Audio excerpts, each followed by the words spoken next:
Good morning. My name is Kathy Peterson. On behalf of the Racial Justice Team, I wish to welcome you and thank you for joining us today.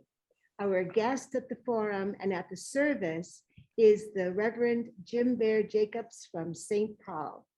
Among other jobs, Reverend Jacobs is currently the Director of Racial Justice for the Minnesota Council of Churches.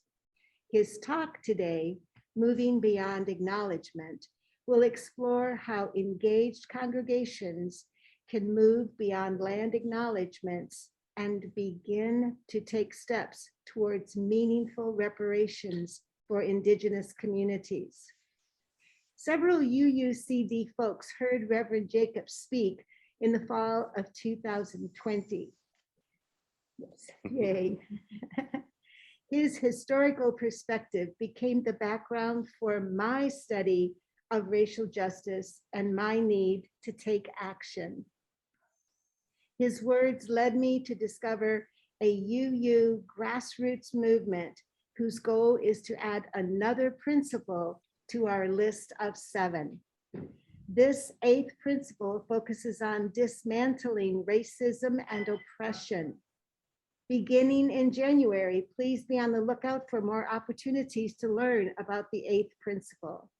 Today, however, I'd like to introduce the person who will help in leading us to greater understanding of the need for Indigenous justice. Reverend Jim Bear Jacobs, welcome. Thank you. You're welcome. I suppose I should center this a little bit. Please move there. All right. Ahu kulamasi ni dijinji makwa, Jim Bear Jacobs, ni taktalangamau, ni Mohicanu, ni kako satoa kulamasi, anishik, anishik. I give you greetings and introduce myself as Bear or Jim Bear Jacobs. I introduce myself as a member of the Turtle Clan.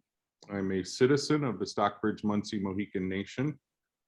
And with goodness in my heart, I extend my gratitude to everyone who has gathered today. I want to thank everyone for the hospitality and the invitation. And for those of you who are online, you're missing out on the incredible, beautiful view in this little corner here. All the trees with a little bit of snow on them, and it's really gorgeous. My daughter is with me this morning. She won't make an appearance on camera because she's 15 and too cool for all of you. And you all have this little holiday shopping bazaar, and she's busy picking out exactly what she wants to take home with her today. So figuring out how to spend her dad's money. So I want to talk today about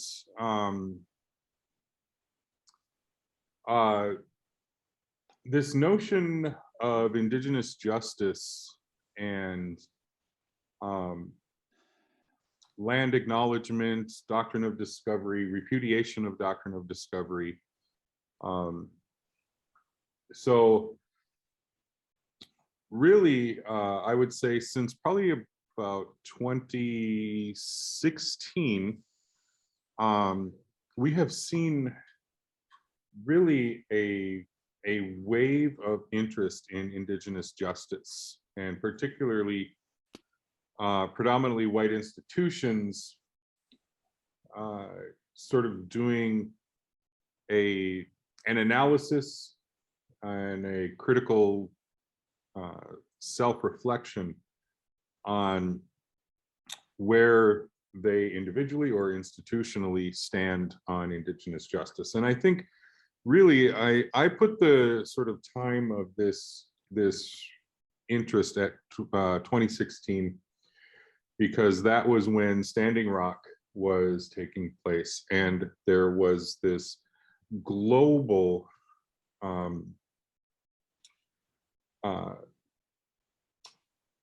focus on what was taking place at Standing Rock. And I think it really, Standing Rock served to elevate Indigenous focus globally, not just here in the United States, but also a renewed kind of global interest in Indigenous justice.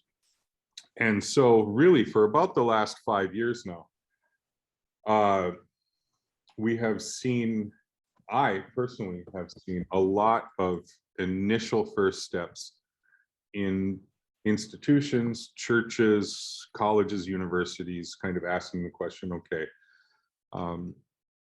how do we get involved in this, in recognizing our own complicity in the injustice of Indigenous people, but also how do we remedy that? And I don't know where this trend started, but there has been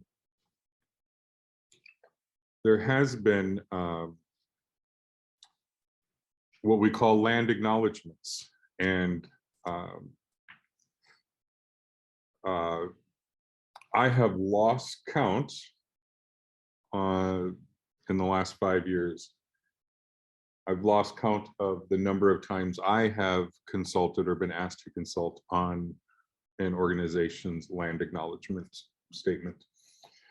And for those of you who may not be familiar with what a land acknowledgement is a way for, it's usually organizations and institutions to recognize the original Indigenous inhabitants of the land upon which your building now occupies. And you know, I applaud these efforts. They're good efforts, but always whenever I consult on a land acknowledgement, I tell that organization that if this is all you're going to do, then don't do it. Because a land acknowledgement doesn't help me as an Indigenous person in any way whatsoever. And really what it does is it's utilizing, if I'm consulting on a land acknowledgement, it's utilizing my labor for your benefit. And so I have 3 criteria that I put forward when I consult as must-haves in a responsible land acknowledgement. And number 1, I say be specific. So it is not enough, and I have heard land acknowledgements that say, we recognize that the land that we are now on once belonged to Indigenous people, right? So what? Who are these Indigenous people? What did they call themselves? Where are they now? You know, what is the story of this? And so I tell everyone, be specific. If all you're just going to do is this sort of this blanket statement about Indigenous people, don't even start. Because we as Indigenous people, we have names that we identify ourselves with, that we call ourselves. We have tribal affiliations and associations. And if you're going to do this work, you at least need to know that. So number 1, be specific. Number 2, be contemporary. Use contemporary language. Don't use past tense. Don't use strictly past tense language in your land acknowledgement. So it's not enough to say that this land once belonged to such and such Indigenous peoples. You need to bring your work, your historical work, into the 21st century. Where are they now? What is their story? If they do not live and reside in the immediate area, what is that story of removal? You know, bring the Indigenous inhabitants of this land into the 21st century. So use present tense language. And you know, the sad reality is that for sections of this country, the Indigenous inhabitants of that land may not be around anymore. They may have all died off. And if that's the case, be true to that history and understanding. And then number 3, must-have criteria is a responsible land acknowledgement must include some type of commitment to undoing the harm that has been caused. If it's not going to include that commitment, this is kind of what I said, if you're not going to do anything, then don't do anything. Because it's not enough just to acknowledge, because that, as I said, doesn't benefit Indigenous people in any way. A responsible land acknowledgement must include some type of commitment to undoing the harm. So we're not only acknowledging the harm, but we're committing to mitigate that harm, to heal that wound and that trauma. So these are the kind of, when I consult on a land acknowledgement, these are my must-haves. You have to be specific, and so do your research. And so what does that look like? Not only naming the specific people, but what is the treaty history of the land that you're on? When does the treaty that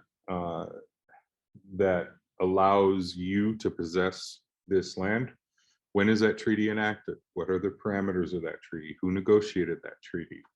How was that treaty honored? How was that treaty broken?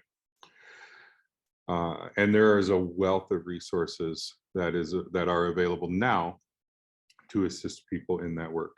Both resources you could pay for, but also there's a number of freely available resources. So be specific, bring those Indigenous people into the 21st century. So use contemporary language.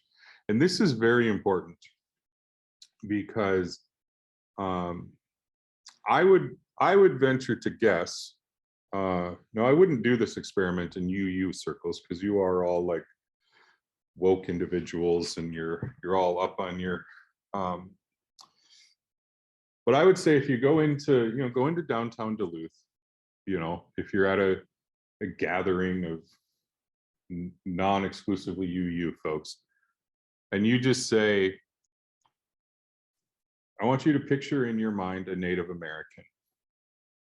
Okay? And I've done this thought experiment with a lot of groups down in the cities. Now you might be skewed here in Duluth because you're very proximate to a Native community.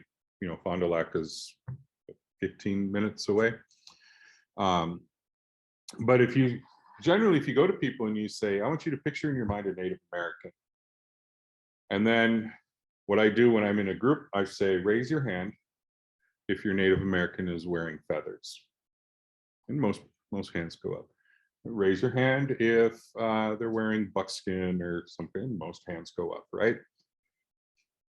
And then I ask you, put your hands down, and I say, okay, raise your hand if your Native American you're picturing is wearing jeans and driving a Dodge pickup truck. And almost nobody's hands go up, because there's this unique thing with the American imagination towards Native Americans really extends up to about the 1880s or 1890s, and then it just stops. And that's where we as Native people get stuck in the American imagination, is kind of in that 1880, 1890 area. How does this manifest itself? It shows up in ways where people are generally authentically surprised that I exist, because people have had, and I'm talking about like adult, fairly well-educated people that say, well, I thought all the Indians were dead. And so they're generally surprised that I exist. That gets even more complicated, right? Because I'm Mohican, and there's that Fenimore Cooper book, The Last of the Mohicans, and then it was turned into a movie in the 90s. So everyone of a certain generation kind of watched Daniel Day-Lewis die off as the last of the Mohicans. And so, yeah, the number of times I've been told, well, you can't exist because all the Mohicans have died, kind of thing. And I have, I remember one time I was speaking to a group of 5th and 6th graders, so 12, 13-year-olds. And one student in the class raised their hand. And when I called on this young man, he very just seriously asked, how did you get here today? And I said, what do you mean, how did I get here today? And he says, well, when we parked in the parking lot, meaning himself and his family, we didn't see any horses. So how did you get here today? And so here I have this 12, and I remember looking at this kid, and I was waiting for him to crack a smile and indicate that this kid's just being a wise guy, right? He's just like making a joke that is landing poorly, because that I could respect. I mean, if you're trying to tell a joke and it doesn't land, I can respect that. But I watched this kid, and this kid was dead serious. And I looked to the teacher, this student's teacher, and the teacher just kind of like shrugged, like, what are you going to do? Kids are going to be kids. And I went home and I reflected on this. And I thought, this is so indicative that this child has me trapped in the 19th century. So here we are, I forget how many years ago this was, but we were well into the 21st century. So he hasn't even brought me into the 20th century, let alone the 21st century. And I'm trapped there. And I thought about, to the best of my knowledge, there's no other population of people that in the collective imagination are trapped in the 19th century. And if there were, when those moments of intersection and those moments of inquisitive reflection show up,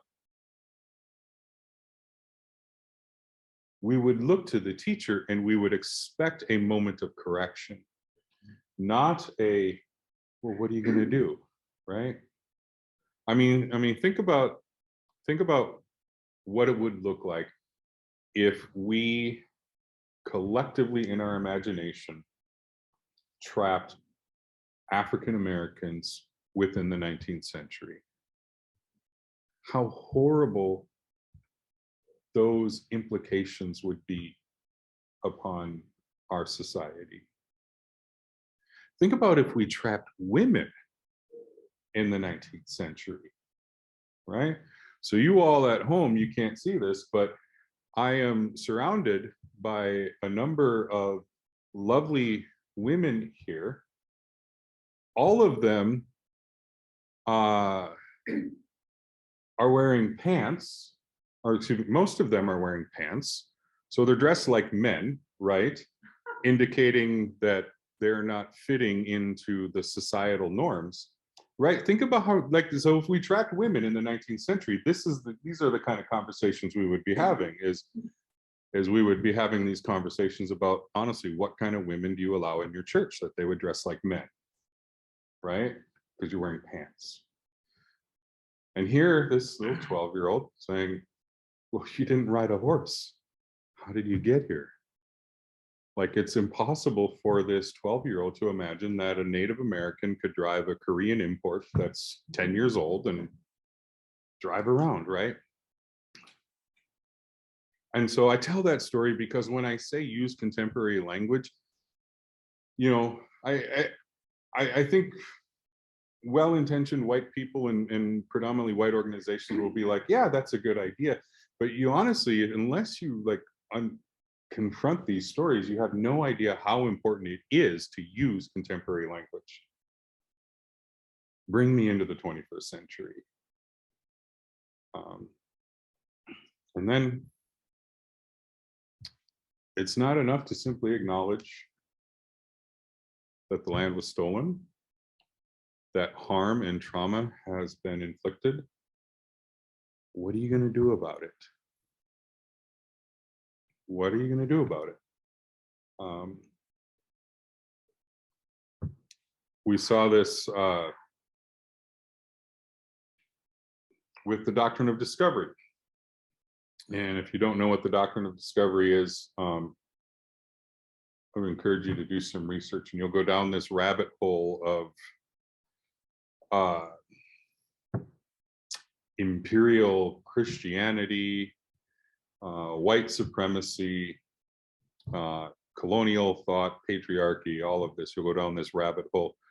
But basically, the Doctrine of Discovery was the precursor to at least what in the Americas became known as manifest destiny. This notion that the God of Christianity is this colonial imperial force that has ordained and mandated that we go forth and conquer. We as Christian nations go forth and conquer and subdue indigenous peoples and indigenous lands.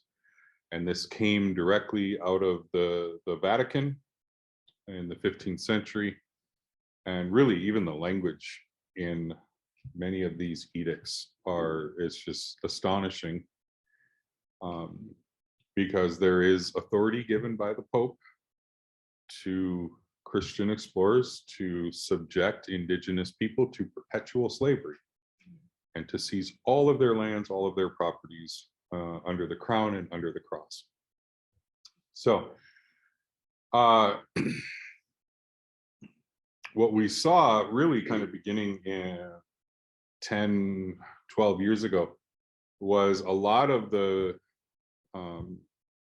mainline Protestant denominations, as indigenous people started bringing up the absurdity of the Doctrine of Discovery, a lot of the churches were saying, you know what, this is absurd. And so at their state or national meetings, resolutions were brought forth, and all of the mainline Protestant denominations have now officially repudiated the Doctrine of Discovery at the national levels, which is great. But now myself, many others, were asking, well, so what? So you repudiated that. What does that mean? How is that lived out in your congregational existence and your community life? What does it look like to repudiate the Doctrine of Discovery? And so it's, you know, and this is what, this is kind of where my work centers is I feel like I've worked for a long time to get to the point of acknowledgement. And now I'm saying to these churches, because I am, you know, I am a pastor, I'm a reverend. I kind of have this inside track with a lot of the theological institutions and stuff, and say, okay, you've committed, like you've made these sort of verbal, and you, in the case of denominational stuff, you've made written commitments. What does that look like? Let's push that a little bit. Let's not just be people of words, but people of action. And so,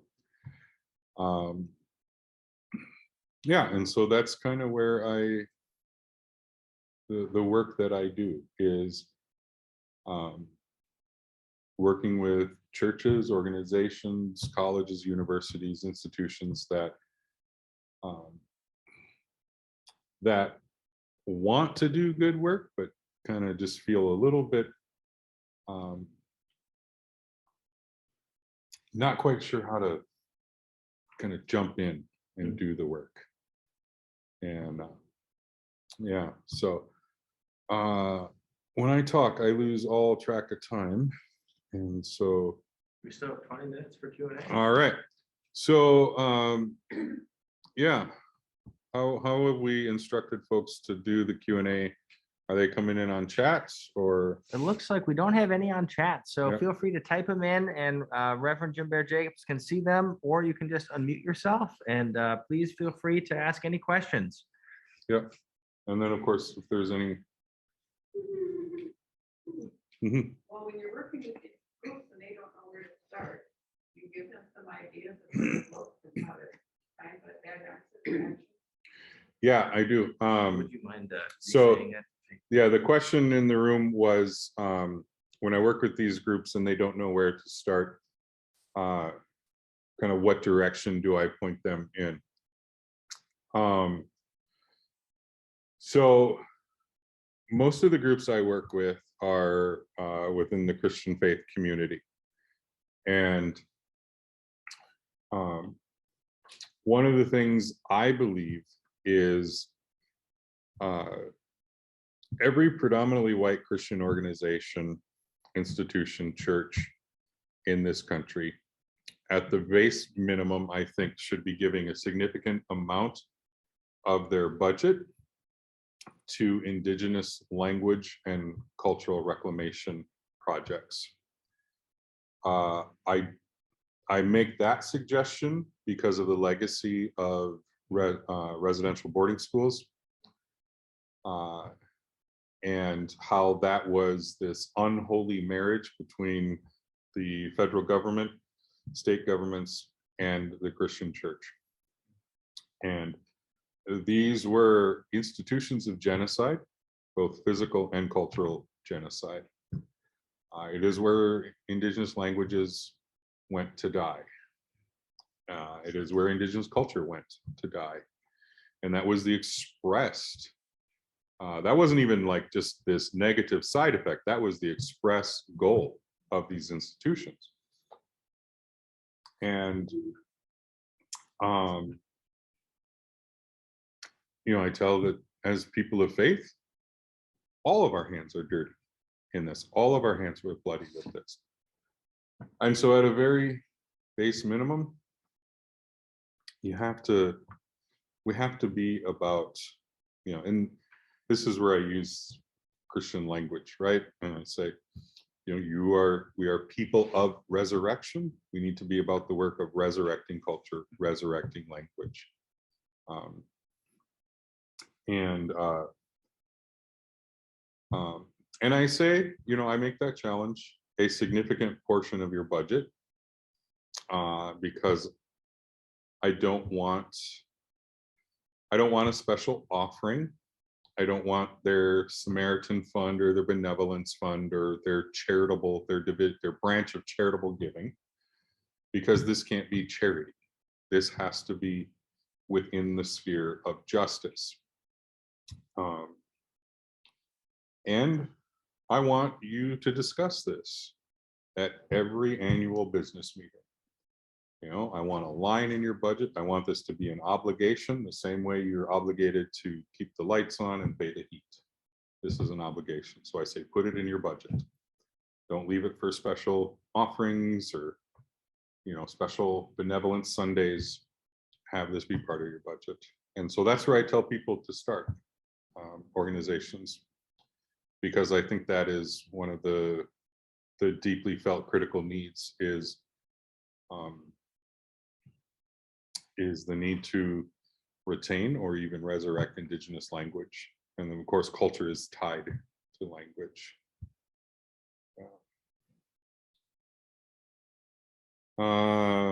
So a question from Will is, many of us would like to do more to address the needs of Indigenous people. Could you tell us what that priority should be?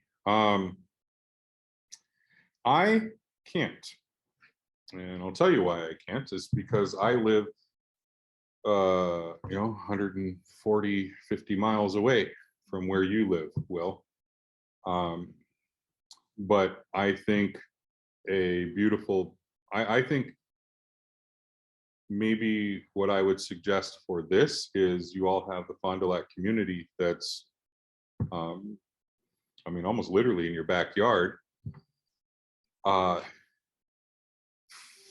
those connections within the Fond du Lac community, build those relationships, and out of those relationships and out of that,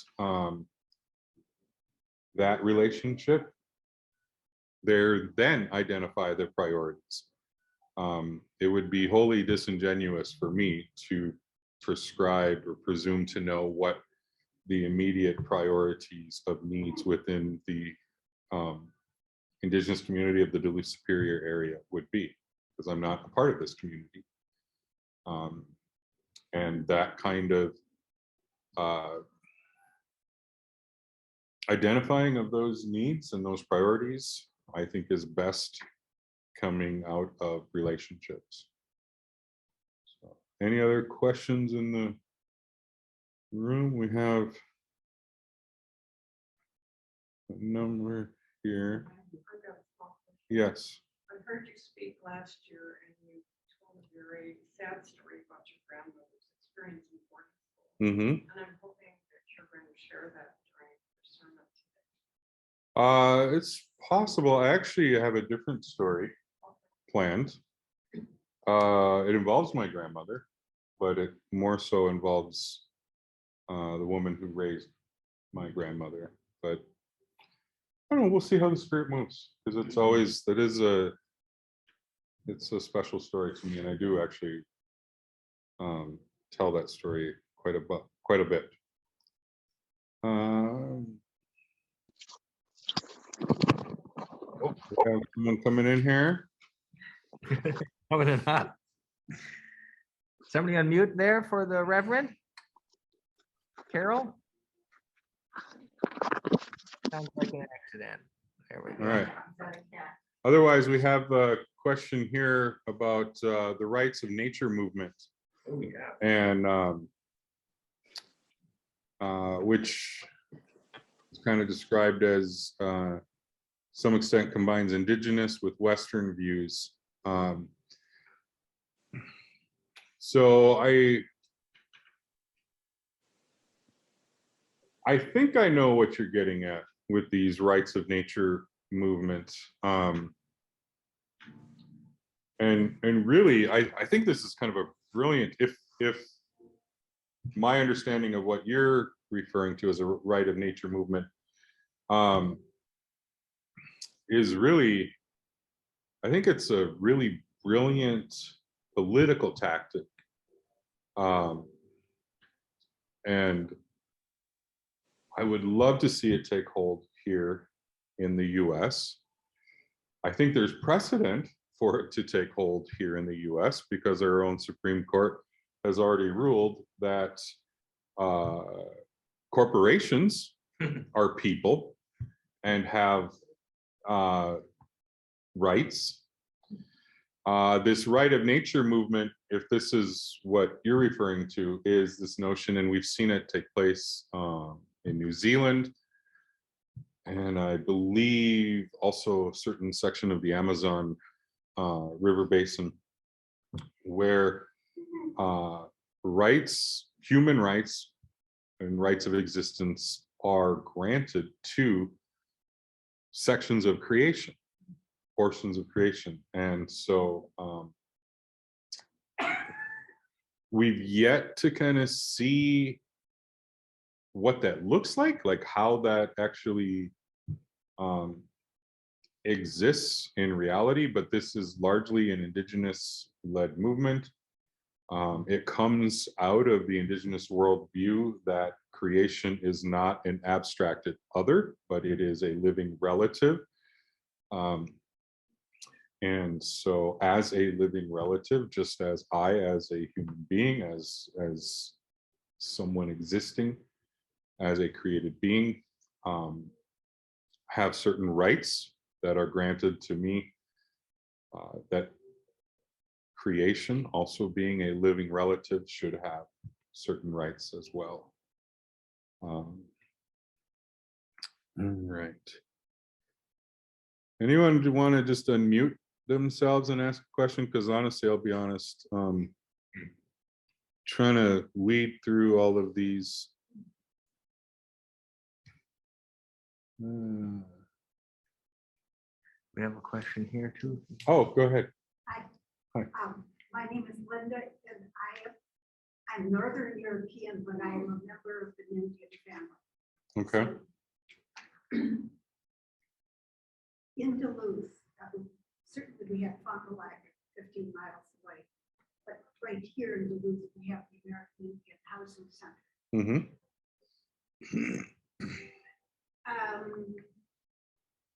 15 years ago, when the work was being done to get funding for that, it's almost impossible to get money from the city.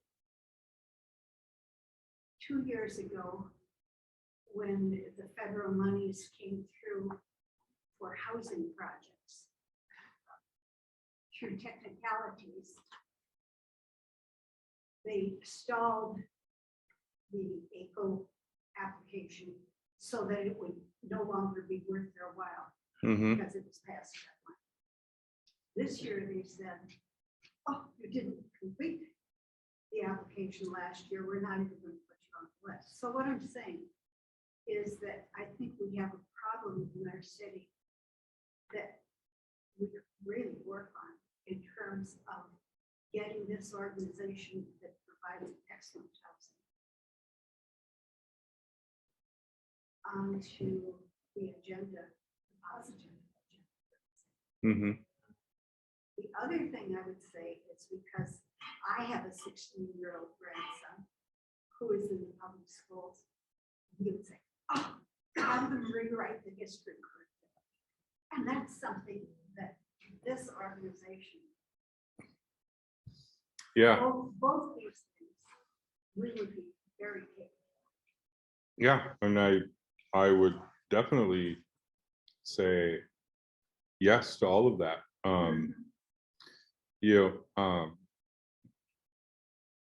As a non-Duluth insider, I would have no suggestion as to how to kind of politically organize around the housing coalition.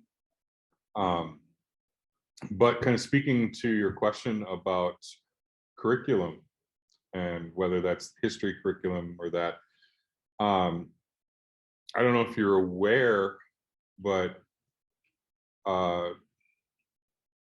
it was just passed or allocated at the state level, I believe $1.4 million to begin to enact a Indigenous education for all in the public school system. And this is a big step because we have had maybe I'm overgeneralizing, a lot of school districts within the state of Minnesota have an Indian Ed program, but that is specifically for Native students. What we don't get, and I think someone in the chat may have kind of spoken to this question, there is a benefit for you to know some of the Indigenous language of the area. So I don't know if I've seen it in Duluth, but I know certainly if you go up to Bemidji and places like that, like within downtown Bemidji, you'll see bilingual signs, both in Anishinaabe and English. I don't know that I've seen it in Duluth. I could be wrong, but Not much is here, but it's, yeah, it's building. yeah. So there's a benefit, and so what this $1.4 million would do is kind of take and add a layer into the humanities curriculum and a Native or Indigenous education for all, because there's a benefit to knowing Indigenous history, language, culture, the story here. We see this in other places. So for example, in New Zealand, I don't recall at what age or where in the public education system it happens, but every student learns sort of a rudimentary understanding of the Maori language. Not just the Maori kids, but all. And every student learns some of that history, Maori history. And I would say the state of Minnesota is doing a good job of providing that now for Native kids, but this initiative will bring it for all kids.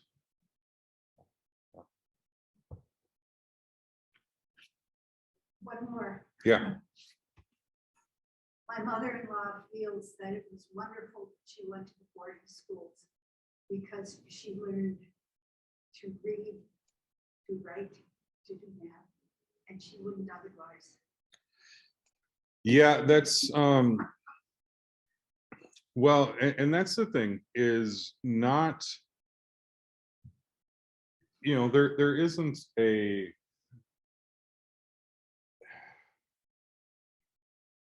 there's a multiplicity of stories that come out of the residential boarding schools. And not all of the stories that come out of the boarding schools are graphic and horrible. But I would say the overarching sort of net benefit is that this